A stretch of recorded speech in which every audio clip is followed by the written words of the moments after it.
How did David find the Amalekites who had kidnapped his wives? This is the question that we seek to answer today as we continue our verse-by-verse study of the book of 1 Samuel on walking through the Bible.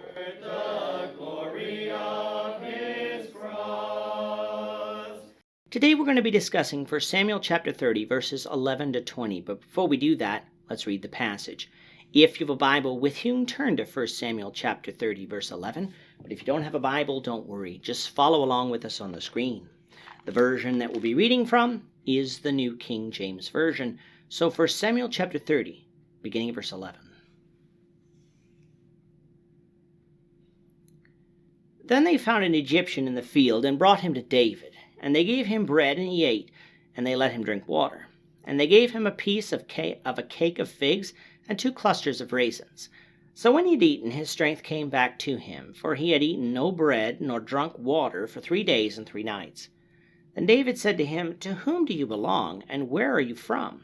And he said, "I am a young man from Egypt, servant of an Amalekite, and my master left me behind because 3 days ago I fell sick. We made an invasion of the southern area of the Cherethites in the territory which belongs to Judah, and of the southern area of Caleb, and we burned Ziklag with fire." And David said to him, "Can you take me down to this troop?" So he said, "Swear to me by God that you will neither kill me nor deliver me into the hands of my master, and I will take you down to this troop." And when he had brought him down, there they were, spread out over all the land, eating and drinking and dancing, because of all the great spoil which they had taken from the land of the Philistines and from the land of Judah. Then David attacked them from twilight until the evening of the next day. Not a man of them escaped, except 400 young men who rode on camels and fled. So David recovered all that the Amalekites had carried away, and David rescued his 2 wives. And nothing of theirs was lacking, either small or great, sons or daughters, spoil or anything which they had taken from them. David recovered all. Then David took all the flocks and herds they had driven before those other livestock and said, "This is David's spoil."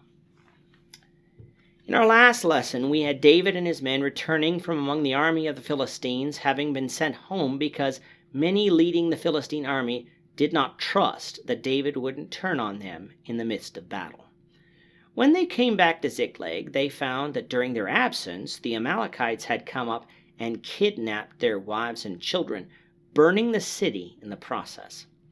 After consulting the Lord, David decided to go after the Amalekites.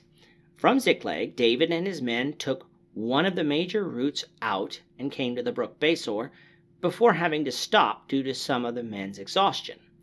Of the 600 men who went out, 400 continued the search, with the other 200 being left behind at Besor.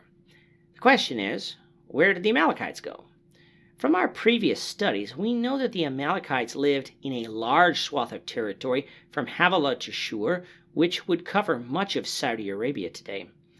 While they couldn't in this time make Havilah, where the Amalekites had gone to and in which direction was anyone's guess at this point. That is until they found an Egyptian in a field. Some might call this a stroke of luck, finding this Egyptian, but I believe it is the providence of God. Remember, God was the one who told David to go after the Amalekites, therefore doing so was his will. But God didn't tell David directly where to go, so David took the most obvious route.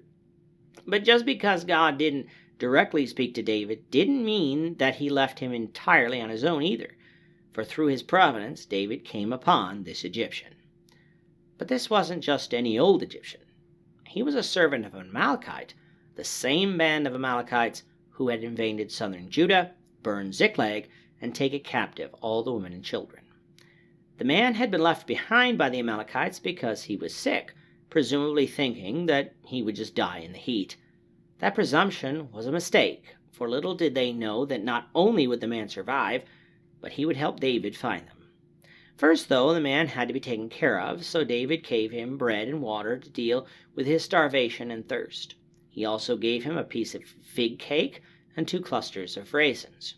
And so, when the man ate, his strength returned to him. Upon hearing the testimony of this man, David wanted the man to show him where the Amalekites were. But if this Egyptian did so, he risked his own life in 2 ways. To begin with, he risked his life with David, for he was among the men who kidnapped David's wives.